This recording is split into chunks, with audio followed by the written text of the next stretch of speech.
मध्य प्रदेश चुनाव में अमित शाह के 3 दिन के दौरे की सियासी कहानी को नया मोड़ दे दिया है। बीजेपी की नजरें अब तीसरे यानी कि बागियों के अलावा निर्दलीय और वोट कटवा पार्टियों पर है। तो क्या तीसरे के प्रभाव से बीजेपी ने जीत की रणनीति तैयार कर ली है?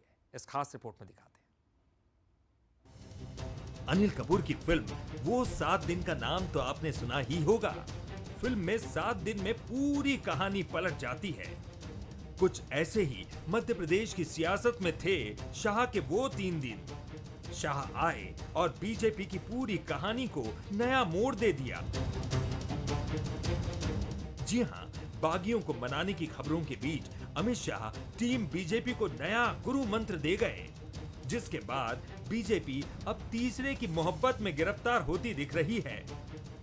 शाह ने सपा बसपा के उम्मीदवारों की मदद करने की नसीहत दी थी। तीसरी ताकत का तिलिस्म। 62 सीटों पर सपा बसपा की मजबूत पकड़। ग्वालियर, चंबल, बुंदेलखंड, विंध्य में प्रभाव। 2018 में बसपा ने 46, सपा ने 7 सीटों पर बिगाड़े थे समीकरण। बसपा 2 तो सपा ने 1 सीट पर हासिल की थी जीत। इस बार भी तीसरे की चुनौती से कांग्रेस बीजेपी का सामना। कांग्रेस बीजेपी को कड़ी चुनौती देंगे सपा बसपा। 29 सीटों पर बीजेपी कांग्रेस को कड़ी चुनौती। 12 सीटों पर कांग्रेस की बढ़ सकती है मुश्किल। 8 सीटों पर बीजेपी को हो सकता है नुकसान। 9 सीटों पर कांग्रेस बीजेपी दोनों को डैमेज पहुंचा सकते हैं। आप भी मैदान में संभाल रही है मोर्चा। बीजेपी ने तीसरे पर फोकस बना रखा है। बागी चाहे उसके पाले के हो या कांग्रेस का साथ छोड़कर गए नेता, सभी पर फिलहाल उसकी नजर है। वहीं कांग्रेस तीसरे की ताकत को नकार रही है।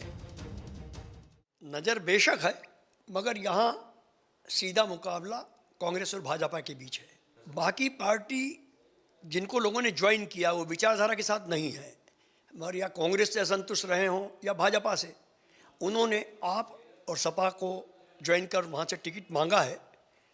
अब ये जनता फैसला करेगी, क्योंकि वो लोग उनके मूल विचारों से संबंधित नहीं हैं। वो लोग इन पार्टियों से टिकट न मिलने के कारण गए हैं, तो पब्लिक तय करेगी कि कौन जनप्रतिनिधि होना चाहिए। देखिए, भारतीय जनता पार्टी विश्व का सबसे बड़ा राजनीतिक दल है। हमारा कार्यकर्ता बेस ही इतना बड़ा है कि हमें किसी की आवश्यकता नहीं है। अपनी सरकारों के कार्यों के आधार पर और संगठनात्मक क्षमता, ये दो वो कारण होते हैं जिनसे हम चुनाव जीतते हैं। जो लोग हमारी सरकार के कामों से सहमत हैं, हमारे विचार को आगे बढ़ाना चाहते हैं, उनका सदैव भारतीय जनता पार्टी में स्वागत है।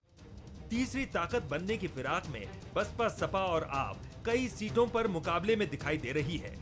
शाह का गुरु मंत्र बीजेपी के लिए कितना कारगर होगा, ये तो फिलहाल कह पाना मुश्किल है, लेकिन लगभग इसी तरह की रणनीति के साथ शाह यूपी फतेह का रिकॉर्ड बना चुके हैं।